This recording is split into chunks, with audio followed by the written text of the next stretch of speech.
So first of all, I have a question to ask all of you, and that is, how many of you in this room believe in ghosts? Yeah? Maybe believe. We have some definites and some maybes. I am in the maybe group myself, but I'm hoping that after today, we will have some new experiences to share that might make us think a little bit differently about ghosts and hauntings. So, let us begin. In 1842, an aspiring young writer observed the following while living in Concord, and he said, "Houses of antiquity in New England are so invariably possessed with spirits that the matter seems hardly worth alluding to. Our ghost used to heave deep sighs in a particular corner of the parlor and sometimes rustled paper as if he were turning over a sermon. Once, while friends were talking with us in the twilight, there came a rustling noise as of a minister's silk gown, sweeping through the very midst of the company so closely as to brush against the chairs." That young writer was Nathaniel Hawthorne, and the house in which he experienced these mysterious hauntings is today known as the Old Manse. While Concord is indeed famous for history, and especially the Battle of April 19th, 1775, rarely do we hear the darker tales that also make up our past. These stories that didn't make it into the history books, but stuck hard and fast in people's minds and instead made their way into personal journals and letters. Stories that were just waiting to be found and now dying to be told. So let us begin at the end. In 1635, as Europeans started living in Concord, they started dying here too, and were laid to rest in Old Hill Burying Ground, which is the oldest of Concord's 9 cemeteries. The word cemetery descends from the Greek and means sleeping chamber. So the next time you say goodnight to your family, make sure to inform that you'll be retiring to your cemetery now, and please not to disturb you until morning. And today, one of the most prominent tombstones in Old Hill belongs to a man whose body isn't even there. His name is the Reverend William Emerson. And I bet you can all guess who he's related to. George W. Bush. No, really, he's a direct descendant. But yes, this is also the grandfather of our famous Ralph Waldo Emerson. So on the morning of April 19th, 1775, during the chaos and the fighting, it's possible that the Reverend Emerson was the only witness to a brutal and a mysterious killing at the Old North Bridge. According to Emerson, one of the British regulars had been severely wounded and left behind. As he attempted to rise from the ground, a young man happened by who may or may not have been a Patriot soldier, and he struck the wounded redcoat violently on the head with a hatchet and then left the scene. The messy results of this action shocked the remaining British Army as they retreated to Boston. One soldier later recorded, "This act was a matter of horror to us all." Within the day, rumors were flying all around Boston about the brutality of the Patriot Army. Other witnesses claimed that 4 men were killed, all of them scalped, their eyes gouged out and their ears cut off. Other soldiers would declare seeing the wounded man with the skin over his eyes slashed and also the tops of his ears removed. Gross. While Reverend Emerson did acknowledge a fatal axe blow, he also insisted that the soldier was neither scalped nor his ears cut off, but that he did languish for hours before expiring. For many years, the identity of this supposed axe murderer remained a mystery, and Concordians, right up until the 20th century, were careful to protect their own. Today's scholars have concluded that it was a young man named Ami White. Remember that name, it is very important, Ami White. And accounts differ wildly as to the reasons behind the killing. One story frames Ami as the minister's chore boy, who was simply acting out of self-defense when the soldier thrust his bayonet at him. Another claims he found the mortally wounded soldier in a large puddle, trying to drown himself, and killed him out of mercy. Others paint Ami as a monster and his actions a war crime. What actually happened will forever remain between the dying soldier, the axe-wielding American, and the Patriot minister. But we'll leave Ami and his hatchet for a moment, as a different but equally shocking death awaits our attention. How many of you have been to the top of Old Hill Burial Ground? Yes, the oldest cemetery in Concord? So from the top of Old Hill, you can look down Lexington Road and see many of Concord's first wood-framed houses. One of these is the Reuben Brown House, and Brown was the saddle maker in Concord and later an American spy during the Revolutionary War. Do you know where the Reuben Brown House is? Has anybody driven by it? Yeah, when you look for the little plaques, you'll see it. It's just a few houses down from the wayside.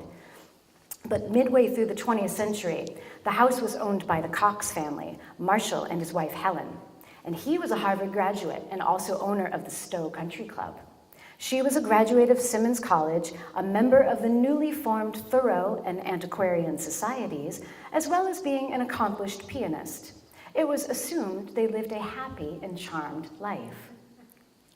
All of that came to an end in February of 1948 when a storm destroyed the roof of the country club and there was no insurance to replace it. Marshall fell into a deep depression as he tried to work out how he could afford to continue living this lifestyle he currently enjoyed without the additional income of the now worthless club. So he made a decision. One afternoon, about a week after the storm, as Mrs. Cox was in the conservatory practicing Mozart on the piano, Marshall silently entered the room, crept up behind his wife, and struck her in the head with a large claw hammer. She slumped to the floor without a sound, but fearing she might still be alive, Cox left the room and returned with an ice pick, with which he proceeded to stab her about the face and chest. And when even that failed to put an end to poor Helen, her ever-resourceful and impressively determined husband found a length of metal wire and strangled her with it. Convinced his gruesome task was finally completed, he immediately called the police and he said, "I have done a terrible thing. I have killed my wife." And the police arrived promptly to find Mrs. Cox in a pool of blood and still alive. There was nothing else to be done for Helen, however, and she died before the ambulance could arrive. Marshall was arrested, determined insane, and committed to the Bridgewater State Hospital. 2 years later, he himself died, but of more natural causes. So I'm going to give you a disclaimer here, because most of what I like to talk about on my ghost tours is in fact history, and it happened, and it came right from first sources and journals. Now this little bit of information comes to me from another tour guide who died. And this bit of information was found amongst his papers by his widow, and she gave us permission to use it as part of the Reuben Brown story. So John goes on to say about the house, "The present owners knew nothing of the murder when they purchased the home in Concord, but in the autumn of 2001, apparently began to think something creepy was afoot. Sounds of rushing water in the night often woke them, and faucets would come on of their own volition. The door of the shower would open and close with no one in it. And strangest of all, when the gentleman of the house purchased 3 music CDs for his brother who came over to listen to them, incidentally in Mrs. Cox's music room, they opened each of the jewel cases to discover they contained not CDs, but water. The family has since become accustomed to living with what they call their water ghost." Our final tale from Old Hill Burying Ground begins with the grave of John Jack. Is anybody familiar with John Jack and who he is? He's a freed slave who lived in Concord. Yes, and he was a freed slave who lived in Concord, and he has the most amazing epitaph written on his stone by our Daniel Bliss, who was a Tory. But John Jack stands out for another reason for us today, because his former owner is partially responsible for one of the most disturbing episodes in America's history. A little ways past the Reuben Brown house is the Benjamin Barron house, and Benjamin Barron was a shoemaker from Sudbury, and also the owner of John Jack. He married a woman named Elizabeth, and the two of them and their family quietly lived out their days here in Concord. Elizabeth's childhood had been anything but quiet, however. One incident in particular stands out. When she was 9 years old, living in Salem, and known to her family as Betty Paris. In the winter of 1691, Betty Paris and her cousin Abigail Williams began acting very strangely, barking like dogs, having fits, losing control of their limbs. They were diagnosed as being afflicted by the evil hand, or more commonly, witchcraft. These young girls, Elizabeth and Abigail, sparked the beginnings of the hysteria that would end with the Salem witch trials. A total of 24 people died before the frenzy was spent. 19 of them were hanged on Gallows Hill in Salem, while others died in prison. One of the accused, Giles Corey, pleaded not guilty to charges of witchcraft and refused to stand trial, which meant he could not be convicted legally. Therefore, his examiners chose to subject him to interrogation. By placing large stones on his body, Giles survived this brutal torture for 2 days before dying. And do you know what his last word was? More. Very good, yes, more. Hardcore man. This notorious affair has one other connection to Concord. John Hathorne was one of the executors and judges during the witch trials, and the only one who never repented for his actions. John is also great-great-grandfather to our Nathaniel Hawthorne, and most likely the reason why Hawthorne changed the spelling of his last name. Hawthorne only owned one house during his entire life, and it was here in Concord. He lived up Lexington Road, just a few doors away from where Betty Paris lived out her life and died. And since we're on the subject of death and famous authors, let's talk a bit about Ralph Waldo Emerson. And in particular, let's talk about the creepy visits he made to his dead wife and son. Is anybody familiar with these stories at all? I was quite shocked to find this out. And it turns out in 1832, a year after his first wife had succumbed to tuberculosis, Emerson wrote a single line in his journal, and he says, "I visited Ellen's tomb and opened the coffin." And 25 years later, he wrote this. 1857, "This morning I had the remains of my mother and my son Waldo removed from the tomb of Mrs. Ripley to my lot in Sleepy Hollow. The sun shone brightly on the coffins, of which Waldo's was well preserved. Now 15 years, and I ventured to look into the coffin." This was his son, little Waldo, who died when he was 5, and he was peeking into the coffin 15 years after he had died. Though this seems beyond shocking to our modern sensibilities, this wasn't an unheard of experience, for both Rufus Griswold and James Freeman Clarke also opened their wives' coffins. But perhaps the reason why Emerson's peek at death remains so mysterious is due to his unusual brevity when recording it in his journal. But death was a bit more intimate then. We didn't go off to die in hospitals, but rather at home and surrounded by our family. This gave people an opportunity to observe the passing of life very closely and to notice smaller things that may escape us today. The following passage comes from Louisa May Alcott, and it was in her personal journal shortly after the death of her own sister. She writes, "March 14. My dear Beth died at 3 this morning after 2 years of patient pain. With one last look of the beautiful eyes, she was gone. A curious thing happened, and I will tell it here, for Dr. G said it was a fact. A few minutes after the last breath came, as Mother and I sat silently watching the shadow fall on the dear little face, I saw a light mist rise from the body and float up and vanish into the air. Mother's eyes followed mine, and when I said, 'What did you see?' she described the same light mist, and Dr. G said it was the life departing visibly." You're all so quiet. So now let us move from the realm of things that might have been seen to the realm of things we should never have seen. This next story involves Nathaniel Hawthorne and his personal account of a death in Concord. Does anybody want to guess what one of the most common forms of suicide was in the 1800s?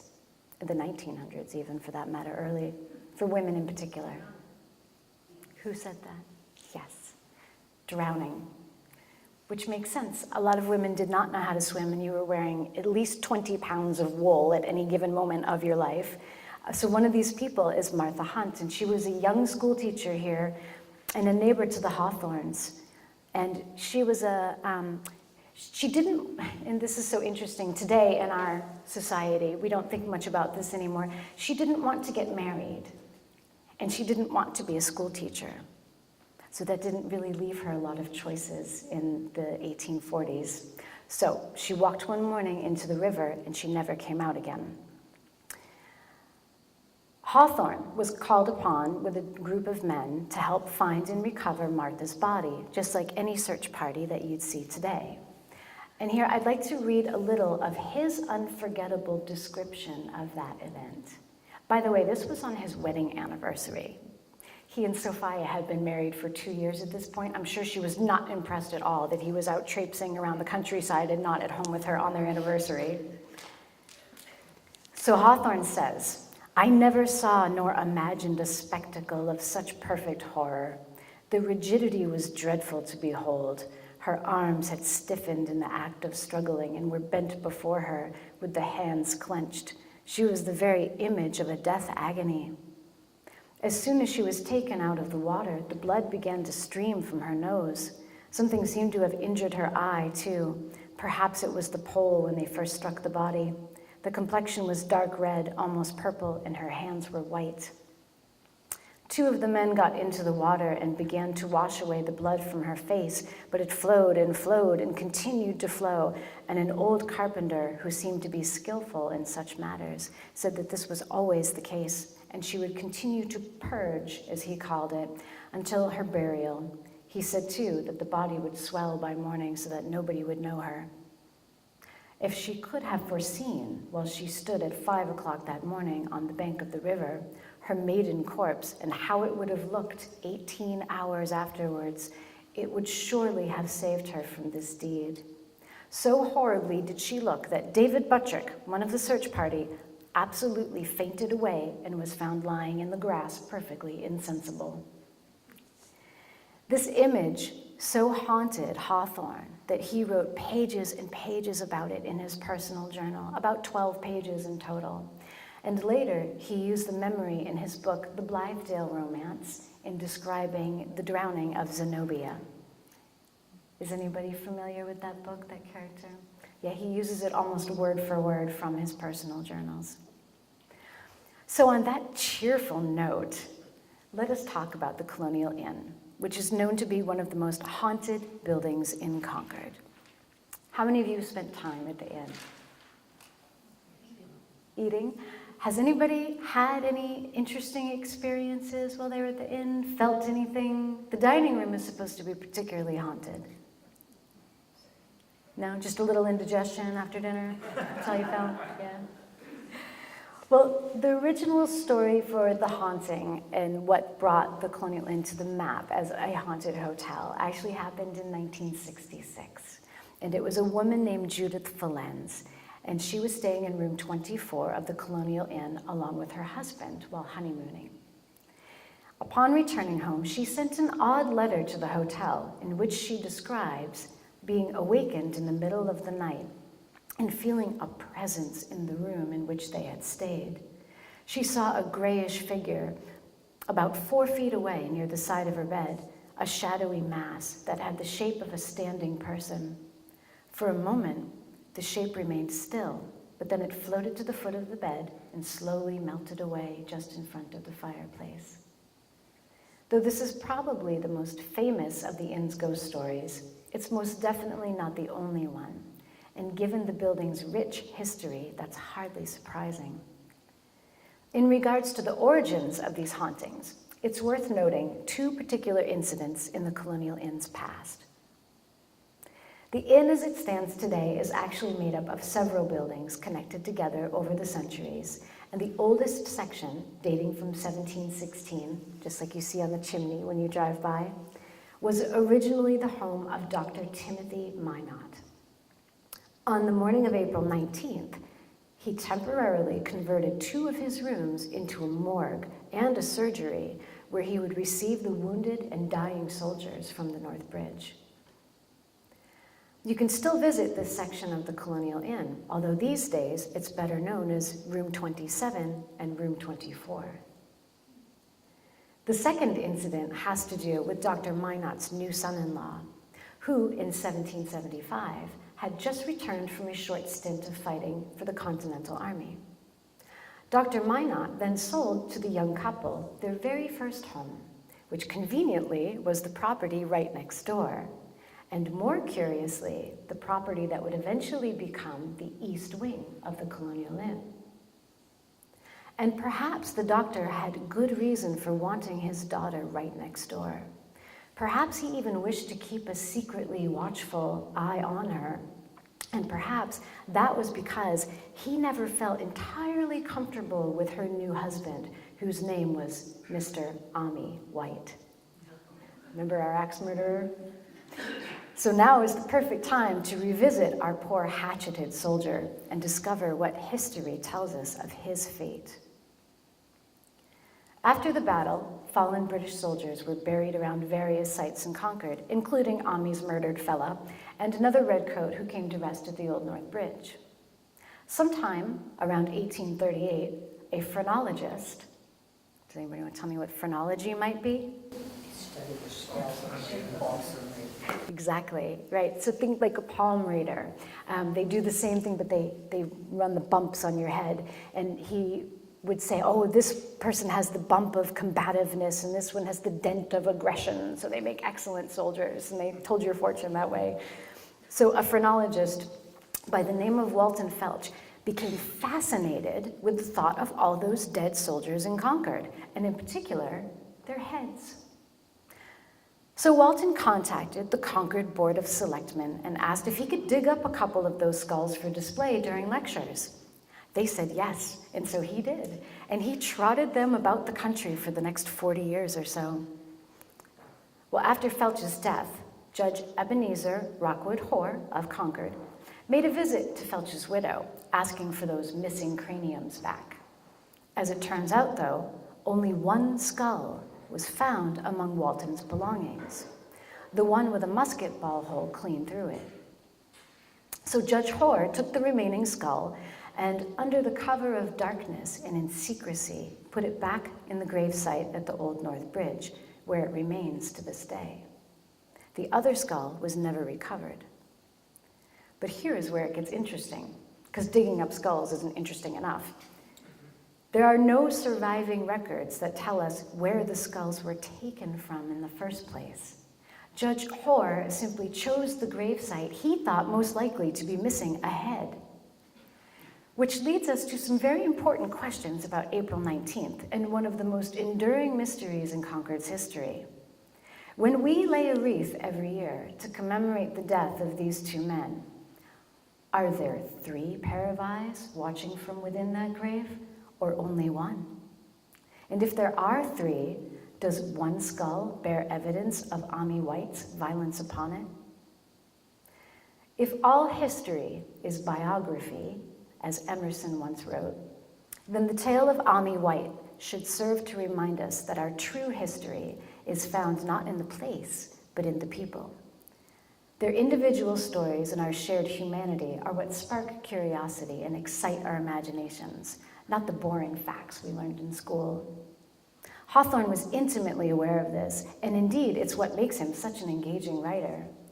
Therefore, it seems fitting that as we opened today's talk with his words, we'll finish with his thoughts on this remarkable tale and how learning it affected his view of Concord's history forevermore. Hawthorne says, "I could wish that the grave might be opened, for I would fain know whether either of the skeleton soldiers have the mark of an axe on his skull. The story comes home to me like truth. Oftentimes, I have sought to follow that poor youth through his subsequent career and observe how his soul was tortured by that blood stain. This one circumstance has borne more fruit for me than all that history tells us of the fight. And that concludes my reading part of the lecture today. Thank you.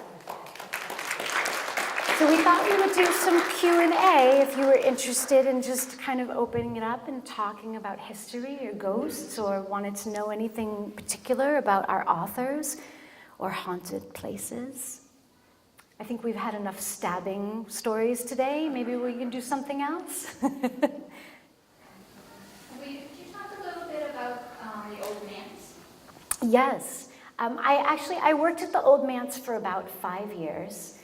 As many of you have probably been there, you know that it's one of the oldest houses in Concord. It was built in 1769 by the Reverend William Emerson, and he lived there with his family right up until April 19th, 1775. And then, of course, war broke out, and he went off to war, and he left his wife, Phoebe, with 5 children under the age of 8, just staying there in the Old Manse, and bless you. And he died not 3 months later. He went off to be the chaplain in the First Continental Army up in New York. He caught dysentery, was making his way back home through Vermont, and that's why his body is not actually in Concord. He was buried by a local minister in Rutland, and there he lies to this day. But Phoebe went on, and she robbed the cradle, and she married this minister who was 10 years younger than she was, and it was quite the scandal. And Mr. Ripley came on, and they almost didn't confirm him into the church. They said, oh, he's so sickly and weak looking that we don't believe he'll make a very good minister. Well, they finally brought him in, and he lived until he was 90 years old. He is Concord's longest reigning minister to this day. So that is where the family comes from. It has stayed in the Ripley and the Emerson families right up until 1939, when it was sold to the trustees of reservations. But there have been some remarkable hauntings in the Old Manse, and we would have a lot of folk that would come through and visit, and they would say, oh, I don't believe in ghosts. And we had a fellow come in with his parents one day, and he pulled one of the tour guides aside, and he said, oh, who is that man that was in the period costume with like the little breeches on? And she said, oh, we don't have anybody here in costume today. And he said, no, he was right here in the hallway with me. He walked right past me. And she said, did he look like Mr. Burns from The Simpsons, the cartoon The Simpsons? And he said, well, yes, he did. And she said, oh, that's Mr. Ripley. He was the minister here for 60 years. And she said he turned completely white and said, but I don't believe in ghosts. And he had to go outside and spend the rest of the time in the car. So yes, so the Manse is a wonderful place. I never felt as though it was anything creepy. There was definitely more going on there than met the eye, but it had a very warm and inviting presence about it. And if you haven't been on a tour in a while, I highly recommend. It is just a wonderful place to reconnect with history.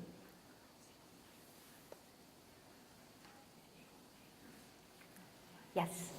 As I walk on the trails in Concord and Lincoln, along Route 2A, there's a grave site there, or at least there's a marker that says a soldier was killed around here during the war. Are there any stories related to that particular grave site? The one in Lincoln in particular? Yes, and actually it's funny you bring that one up, because this whole story about Ami White only came out in the last 10 years. As late as the 20th century, Concordians were not saying the name of this person to sort of protect their own. And a few scholars, I would say Paul D. Ryan is the first person to really look into this. He's a local. And he talks about that gravesite in Lincoln where the soldier is buried, and he suspects actually that the heads that Walton Felch dug up came out of that Lincoln site. And so he suspects that there are now possibly 5 heads at the one over in Old North Bridge, and there are possibly none left in the gravesite you're talking about. traveling with ants. Right? And so you have to kind of wonder with all of the hauntings at the manse. And you've got this really miffed soldier whose head has been missing for all these years. Is he there looking for Ami White? Give me back my head. I mean, he's got to be pretty upset about that.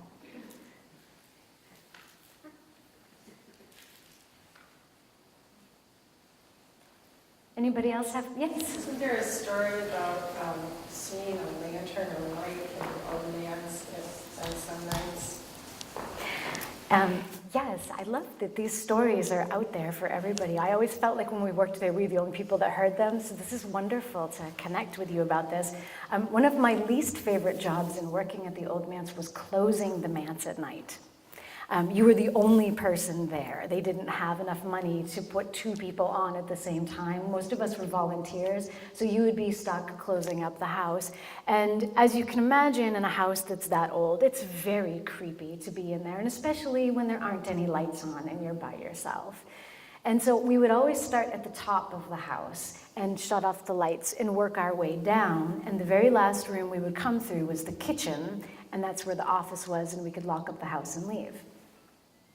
No matter how many times I ensured that every light was off in the Old Manse, I would look at top to bottom, yes, definitely off, off, off, off. I'd set the alarm, I'd go out to my car, I'd turn around in the parking lot, and there would be a light on. And it was usually the light in the attic, where we had both slaves were actually living at the manse, and then a lot of boarders who stayed at Harvard for a number of years. So the manse attic has a very populated history of all sorts of people coming in and out of there. But then you'd have to tramp back down in the mud, in the rain, in the parking lot, and go turn off the light again, and we never knew how it came back on.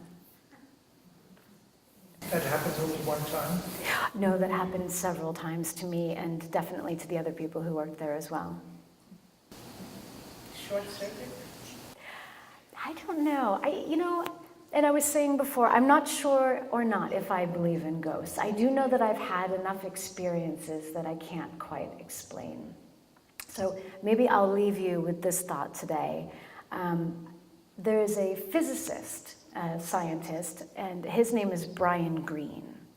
And he talks about this concept of the fabric of the cosmos, like what our actual cosmos is made up of. And it's a very hard science, fact-based concept that he's come up with. But he talks about time and the fact that time to us happens in a linear way, but time in the universe happens all at once. So all moments are happening simultaneously. And it's possible that there are places in the universe that are a little thinner in their fabric than other places are. So I've often wondered if all of those ghosts that the Hawthorns saw when they were living at the Old Manse was actually us giving tours at the same time. Is that a good scientific explanation for it? Now, we don't have to believe in ghosts.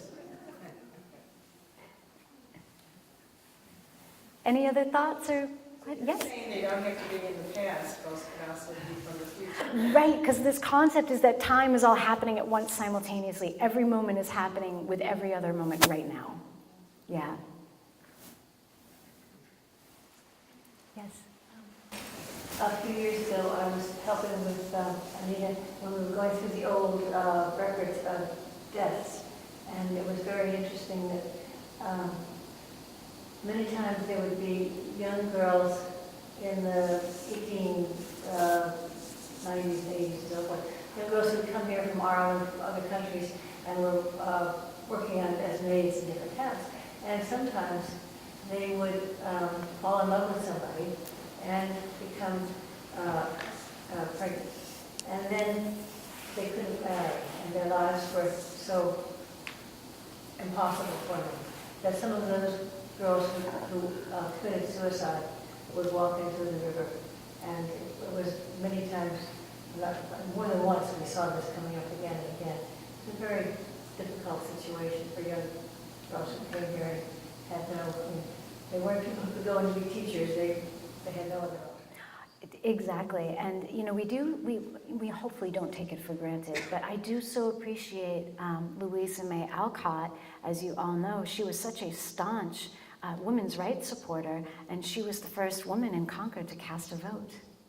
And so it's wonderful to think about how far, hopefully, we've come from those days. And I love to think about that in the context of the history that we read.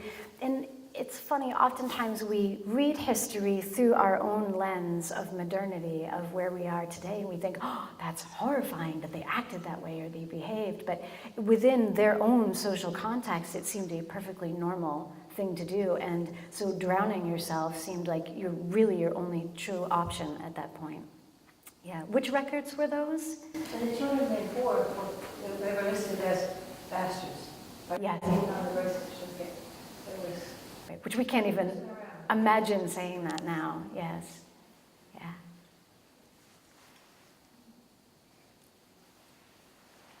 Yes, Louise is the only one up there in Office Ridge who gets a flag. she is, yes. And so you know her past as a, that's right, that's right. You know, it's really fun when we take tours up to Sleepy Hollow.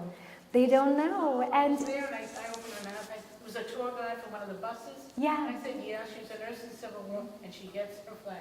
Yes, exactly. A lot of people think that because Little Women was such a famous book, that it was actually the dad who went off to war, but it was Louisa. Of course, Bronson would not be caught dead going off to war. He was absolutely not going to do that. So I'll find that people will come up to Sleepy Hollow and they'll move the veteran flag from Louisa's grave onto Bronson's grave, thinking that it's just been put in the wrong place. Yes, and if I could suggest a reading for anybody today who is very interested in Concord history, and if you have not read it yet, Louisa May Alcott's Hospital Sketches is one of the most fantastic books that has come out of Concord. It's her experience as a nurse in the Civil War. She almost died down there. She got typhoid fever, and she says that when I went away to war, I was never sick a day in my life, and when I came back, I was never well. But it's all her experiences, and it's actually very funny and very it'll make you laugh, it'll make you cry. It has everything in this little book, and I would definitely recommend reading it. Yes? Do you believe the story about the tribute to the state of Louisa after the war? Oh, yes. So there was, when Louisa came back from the war, and I love this because this does show tribute to how much respect she got back here in town again. She came back from the war, and she was, of course, recovering from the typhoid. She was so sick, she could barely stand and walk. And they were actually living at the Alcott house on Lexington Road when this happened. They were only there for a few years. But a contingent of Civil War soldiers were coming back from down south, and they were marching into Concord, and her family said, oh, Louisa, you have to get up and see the soldiers, they're coming back, they're coming back. And so her family helped her to the front door of her house, and she stood there with her shawl wrapped around her, and the soldiers all lined up, and they were coming down the road, and they all saw Louisa, and they stopped, and they turned, and they saluted her for her duty. I know, makes you want to cry, doesn't it? It's wonderful.